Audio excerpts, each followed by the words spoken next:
कृषि बिल के खिलाफ कांग्रेस आज रांची में मार्च कर रही है। कांग्रेस नेता मोरहाबादी स्थित गांधी प्रतिमा से राजभवन मार्च कर रहे हैं, जिसमें पार्टी के प्रदेश प्रभारी आरपीएन सिंह भी शामिल होंगे।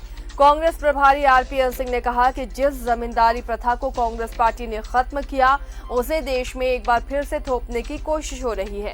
आरपीएन सिंह के नेतृत्व में कांग्रेस के आला नेता विरोध मार्च करते हुए राजभवन पहुंचेंगे और राज्यपाल को ज्ञापन सौंपेंगे। फिलहाल स्वास्थ्य मंत्री बन्ना गुप्ता, सांसद धीरज साहू, गीता कोड़ा, पूर्व केंद्रीय मंत्री सुबोधकांत सहाय समेत कांग्रेस के कई विधायक मौजूद हैं।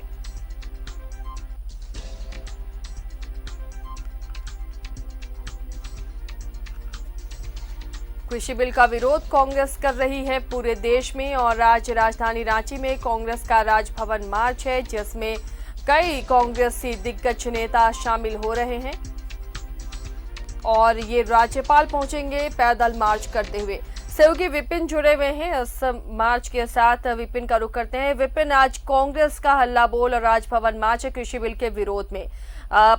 फिलहाल वहां पर जमा हुए आपके पीछे नजर आ रहे हैं तमाम कांग्रेसी। बात करने की कोशिश कीजिए, इनका विरोध किस स्तर तक जाएगा, किस तरह विरोध और करेंगे? जी देखिए आसिया, पूरे देश में कांग्रेस आज कृषि बिल के खिलाफ आंदोलन कर रही है। हर राज्य की राजधानी में कांग्रेस का राजभवन मार्च हो रहा है और झारखंड में भी इस मार्च में शामिल होने के लिए प्रदेश कांग्रेस के प्रभारी आरपीएन सिंह रांची कल ही पहुंचे थे। उसके बाद अभी फिलहाल मोरहाबादी में जो बापू वाटिका है, वहां पर तमाम कांग्रेस कोटे के चारों मंत्री, राज्यसभा सांसद धीरज साहू, लोकसभा में चाईबासा से पार्टी की सांसद गीता कोड़ा के अलावा कई विधायक जो है यहाँ पर पहुंच चुके हैं और अब से कुछ देर के बाद राजभवन की ओर कांग्रेस का मार्च जो है वो शुरू होने वाला। तो इस बिल का विरोध क्यों और आज ये जो कार्यक्रम है, इसके जरिए कांग्रेस क्या मैसेज देना चाह रही है, इसके लिए हम सीधे जुड़ते हैं झारखंड कांग्रेस के अध्यक्ष और राज्य के वित्त मंत्री रामेश्वर उरांव से। सर, पूरे देश में आज कांग्रेस का आंदोलन है, झारखंड में भी आप लोग आज अभी राजभवन मार्च करेंगे, क्या मैसेज देना है सर? मैसेज साफ है। देश को, देश के लोगों को, देश की सरकार को, सभी राज्यों को, सरकार को किसानों के पक्ष में रहना चाहिए। जो भी फैसला हो, नीति हो या कानून हो, किसानों के पक्ष में होना चाहिए। ये किसान भूलना नहीं चाहिए, किसान ही हैं। से जुगों से, जब इंडस्ट्री नहीं थी, सेवा क्षेत्र नहीं था, तो जुगों से हमारा पेट भरते रहे हैं। अपना पेट काट करके, पसीना बहा करके लोगों को, देश की जनसंख्या को वो खिलाते रहे हैं। आज उनकी अवस्था खराब है, वो दुरावस्था में जी रहे हैं। कर्ज लेते हैं, लागत के बराबर भी मूल्य नहीं मिलता, इसीलिए वो कर्ज चुका नहीं पाते हैं, इसलिए मजबूर होकर आत्महत्या कर लेते हैं। ये स्थिति है। सभी जगह यही कहा जा रहा है कि लागत के बराबर मूल्य नहीं मिलता उनको, वो हानि सहते हैं। जगह जगह वो एग्रीकल्चर को छोड़ते भी जा रहे हैं। अब ऐसी अवस्था में कांग्रेस ने एमएसपी का कंसेप्ट लाया, एमएसपी दिया, ग्रीन रिवोल्यूशन का जमीन तैयार किया। ग्रीन रिवोल्यूशन आया देश में, हम इंदिरा जी को याद करते हैं। और आज इस सरकार का बिल ला करके एमएसपी को खत्म करने की साजिश कर रही है। हमारा लोकल मार्केट जो एपीएमसी है, मंडियां हैं, उसको खत्म करने की कोशिश कर रही है। जो लोग रोजगार में हैं, इन दोनों में, एपीएमसी में, मंडियों में, उनको उनको बेरोजगार करने की कोशिश की जा रही है। ये कॉन्ट्रैक्ट फार्मिंग का कंसेप्ट ला रहे हैं लोग। कंसेप्ट पे बड़े पूंजीपति आएंगे, खेती कराएंगे, क्या मूल्य देंगे, नहीं देंगे अगर एमएसपी रहा। क्योंकि देश जानता है, देश के लोग जानते हैं कि पूंजीपति किस थ्योरी के तहत काम करते हैं।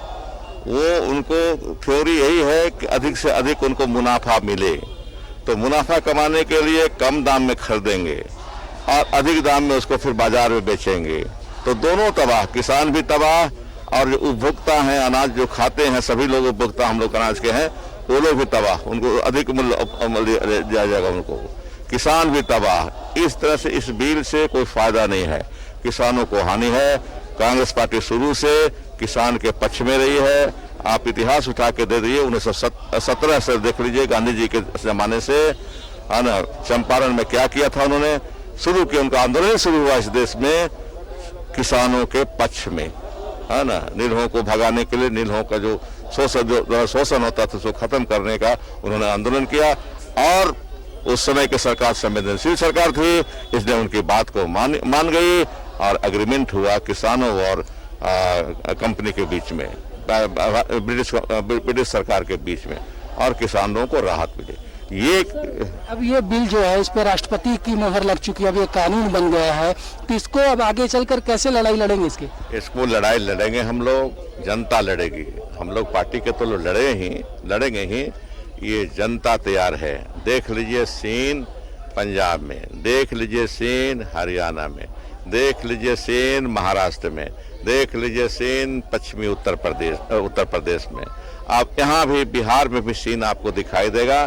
कांग्रेस गांव-गांव घुसेगी और लोगों को बताएगी कि कर क्या रहे हैं, ये सरकार, मोदी सरकार क्या कर रही है। कुछ दी नहीं। अब ये कहते हैं बीजेपी वाले कि नहीं, प्रधानमंत्री ने कह दिया कि एमएसपी खत्म नहीं हुआ। प्रधानमंत्री तो भैया बहुत कुछ कहे, 15 लाख देंगे बोले, नहीं दिए। या जीएसटी बोले कि इससे फायदा होगा, घाटा हो रहा है जीएसटी से, मिल नहीं रहा है, लोगों पैसा, राज्यों को पैसा नहीं दे पा रहे हैं, कर्जा लोग कहते हैं। तो कहाँ के हैं, नोटबंदी किए बोले काला धन निकलेगा, कहाँ निकला काला धन, एक पैसा नहीं काला धन निकला। तो जो कहते हैं हम समझते हैं कि बिना समझे बुझे भाजपा बोलती है, समझती नहीं है भाजपा, बोल देती है, लोगों को ठगने के लिए बोलती है। तो प्रधानमंत्री के बात पर हम नहीं जाएंगे, जनता नहीं जाएगी। आप कानून व्यवस्था कर दीजिए कि एमएसपी रहेगा, मंडियां रहेंगे, एपीएमसी मार्केट रहेगा, बस यही तो चाहते हैं। हमारे साथ झारखंड के ग्रामीण विकास मंत्री आलमगीर आलम भी मौजूद, हम उनसे भी जानेंगे। सर, बीजेपी जिस तरह से लगातार ये कह रही है कि कांग्रेस जनता को बरगला रही है इस तरह के आंदोलन करके। देखिए, भारतीय जनता पार्टी जब भी जीएसटी आया था, कोविड-19 महामारी आया था, अचानक लॉक हो गया था, और जो भी बिल आया हमेशा ये बोलते हैं कि कांग्रेस दुष्प्रचार कर रहा है। लेकिन आज आप देखिएगा, चाहे वो जीएसटी हो, चाहे नोटबंदी हो, चाहे कोविड महामारी हो, चाहे बेरोजगार को नौकरी देने की बात कहे हो, सारे की चीज फ्लॉप भारतीय जनता पार्टी का हुआ है। ये आम जनता, बच्चा तक जानते हैं। और किसान विरोधी जो बिल आया है 2020 का, ये एक काला कानून है, एक संघीय ढांचा है, एक संविधान का प्रावधान है, नियम है कि हम क्या कर सकते हैं। तो निश्चित तौर पर जो संविधान को जानने वाला, संघीय ढांचा को जानने वाला, ये सब कोई जानते हैं कि ये सारे चीज को ताक में रखकर शक्ति के बल से अपने इससे उन्होंने पास कराने की काम किया है। इससे किसान भी मरेंगे। जो मंडी में व्यवस्था थी, जहां पर सैकड़ों नहीं लाखों करोड़ों लोग काम करते थे, चाहे वो मजदूर हो, चाहे वो क्या बोलते हैं आड़तदार हो, चाहे मुंशी हो, सारे के सारे लोग जो है रोजगार विहीन हो जाएंगे। दूसरी तरफ कॉर्पोरेट घराना के साथ वो चाहते हैं कि एक एग्रीमेंट के तहत किसान अपना जमीन दे और वो अपना सब्जी या फसल उगाए। उस एग्रीमेंट में अगर हम देखते हैं, उसमें ग्रेडेशन किया हुआ है, ग्रेडेशन 1, 2 क्वालिटी करके 3 ग्रेडेशन किया हुआ है। और ये निर्णय करेंगे वो एक पदाधिकारी जी, इसका फसल ग्रेड 1 है या ग्रेड 2 है या ग्रेड 3 है। तो जब लगेगा जो मेरा फसल निश्चित तौर पर ग्रेड 1 है, लेकिन हमको तीसरा ग्रेड का पैसा दे रहा है, तो हम किसके पास दरवाजा, किसका हम खटखटाएंगे? न्यायालय का दरवाजा खटखटाएंगे। तो एक साधारण आदमी, एक साधारण किसान 2-3 एकड़ का जमीन रखने वाला, वो कोर्ट में जा ही नहीं पाएंगे।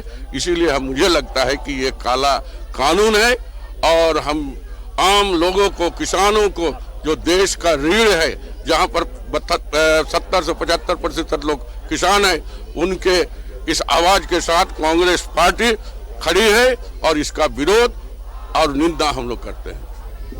जिस तरह से जो बातें उभर कर सामने आई है कि काला कानून कांग्रेस इस बिल को बता रही है, और साथ ही साथ ये भी कह रही है कि संघीय ढांचे में एक कड़ा प्रहार जो है केंद्र की सरकार की तरफ से किया गया है। लेकिन कांग्रेस किसानों की लड़ाई जो शुरुआती दौर से लड़ती आई है, आगे भी अपने इस मुहिम को लेकर आगे बढ़ेगी। और ये जो कानून बनाया गया है केंद्र की तरफ का, इससे उसका पुरजोर विरोध पूरे देश में कांग्रेस करेगी।